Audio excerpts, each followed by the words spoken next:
What's going on, people? Today, I don't know how this looks. I'm sitting in my car and I gotta record this way, so I can't even get to look at the screen. But today, I'm sitting in my car and I just got it back. So, recently, since like almost like a year, I don't know, right before the summer, not really a year, but right before the summer, maybe like April, so almost a year, some shit like that. I don't even know what I'm talking about. But yeah, so like almost a year ago, my Jeep started running rough. It would randomly shut off, like you'd be driving and all of a sudden it would just shut off. And we had no clue for a while. Brought it to a mechanic, had him diagnose it. We thought he fixed it. And then, so it fixed it for a while. And then all of a sudden it would just run very, very rough.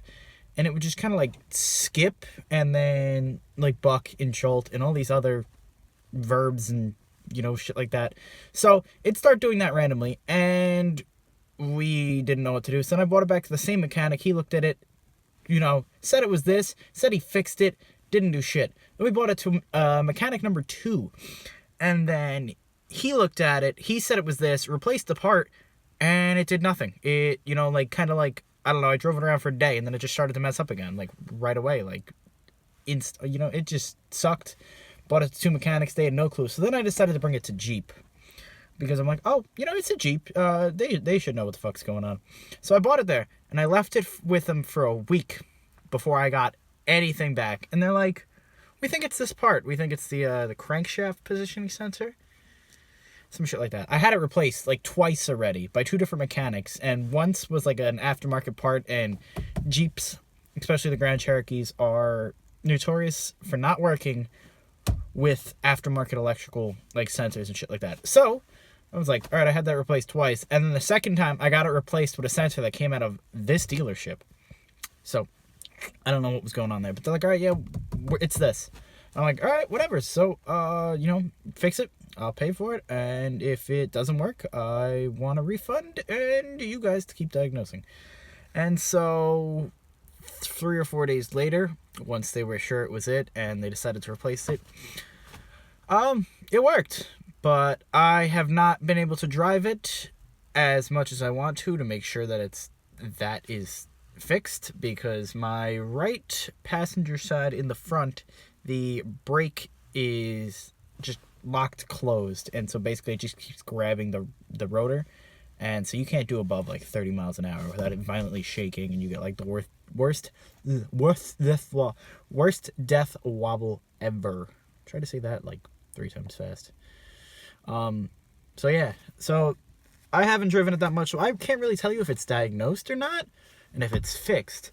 But as of right now, if your Jeep has a problem, odds are it's probably like the same problems I was describing, the bucking, the jolting, the blah, blah, blah, blah, blah.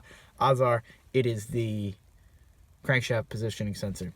But I don't know. You can come to me. I semi-know most of the other problems. I've replaced pretty much every single electrical bullshit on this car, including the ECU, the spark plugs, the coil pack, the other sensors. I replaced everything pretty much. And so this is kind of was the last straw bringing it to Jeep. Costing me like $381 for them to tell me this was broken and to fix it. So yeah, so we're gonna see if my Jeep is fixed, and I'll keep you guys updated with once I fix the rotor. The squeezing of the rotor, whatever the fuck you want to call it, the front brake problem. But it is way too cold. It is currently, where the hell is that guy driving? There's a guy in the distance, and he's on like a mountainish area, but there's no roads over there. But anyway, what was he saying? Yeah, I'd fix it now, but it's also like 30 degrees, and it's been snowing almost every single day. And I'm just not willing to work in the cold. My hands start to hurt, and it just sucks. So I'm waiting for it to get warm. But by the time I get warm, the car's probably going to fuck up again, and then Jeep's going to be like, well, why didn't you fix it in the first? Why didn't you take it back to us within like 10 days or some shit?